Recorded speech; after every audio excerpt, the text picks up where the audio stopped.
बिस्मिल्लाहिर्रहमानिर्रहीम। एक ना आदमी था, उसने कारोबार शुरू किया, दुकान डाली और दुकान पे चीज़ें बेचना शुरू कर दी।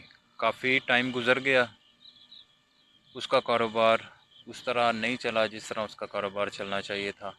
उसको एक बुज़ुर्ग का इल्म था, वो बुज़ुर्ग के पास चला गया। बुज़ुर्गों के पास जाके उसने अर्ज़ की कि मेरे लिए, अल्लाह के फ़ज़ल के लिए मेरे लिए दुआ करें ताकि मेरा कारोबार ज़्यादा हो। वो बुज़ुर्ग जो हैं उनको ज़्यादा बोलने की आदत नहीं थी।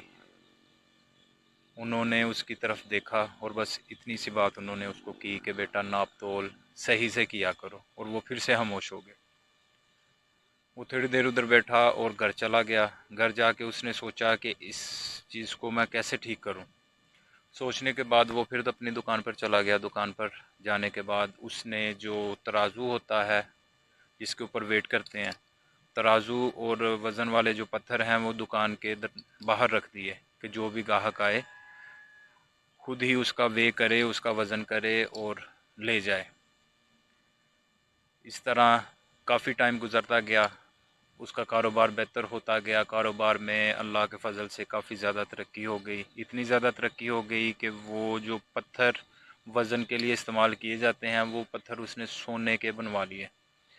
सोने के पत्थर बनवा कर उसने वो पत्थर बाहर रख दिए। उन पत्थरों के ज़रिए जो लोग आते थे वो वज़न करते चीज़ का, उसको पैसे देते।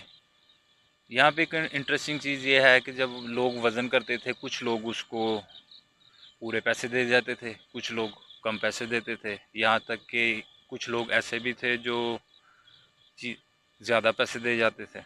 ऐसे करते करते काफ़ी कारोबार उसका जो है ना वो तरक्की याफ्ता हो गया। शहर में उसका नाम, उसकी शॉप का नाम, उसकी दुकान का नाम बहुत ज़्यादा मशहूर हो गया। एक दिन उसने सोचा जिनकी दुआ की वजह से अल्लाह पाक ने उस पर ये सारा करम किया है, ये सारा जाके उनको बताता हूँ। वो दोबारा उन बुज़ुर्गों के पास गया, जाके उनको बताया, पत्थर दिखाए कि जी आपकी दुआ से, अल्लाह के फ़ज़ल से मेरे कारोबार में काफ़ी ज़्यादा तरक्की हुई है। इस तरक्की की वजह से ये मैंने पत्थर जो हैं ये सोने के बनवा लिए हैं। बुज़ुर्गों ने उसकी तरफ फिर एक दफ़ा देखा और उसको कहा कि ये पत्थर फेंक दो। वो बंदा थोड़ा सा परेशान हो गया कि पता नहीं क्या मसला हो गया कि इन्होंने कहा। वो फिर भी उठा और जाके उसने वो पत्थर जो हैं वो दरिया में फेंक दिए, सोने वाले जो पत्थर थे। दोबारा वो दुकान पर चला गया। 3-4 दिन गुजरने के बाद कुछ लोगों का गुज़र वहाँ से हुआ, मुसाफिर लोग थे, और वहाँ से हुआ। उन्होंने वो पत्थर उठाए।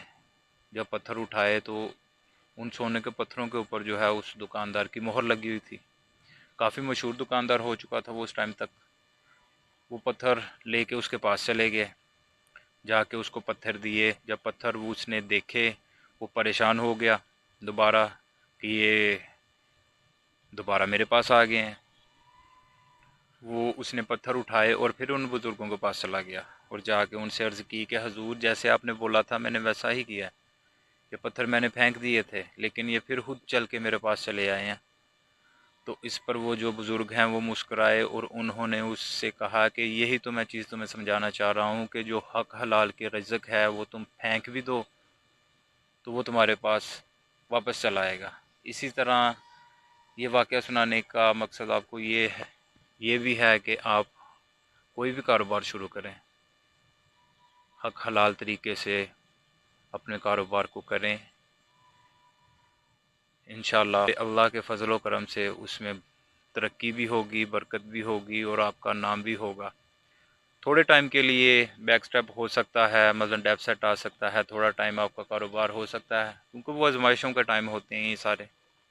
थोड़े टाइम के बाद इंशाअल्लाह आपका कारोबार जो है वो तरक्की की तरफ गामज़न हो जाता है। लेकिन उसके लिए शर्त ये है कि अल्लाह पे यकीन और पूरी ईमानदारी के साथ आप अपना कारोबार करें।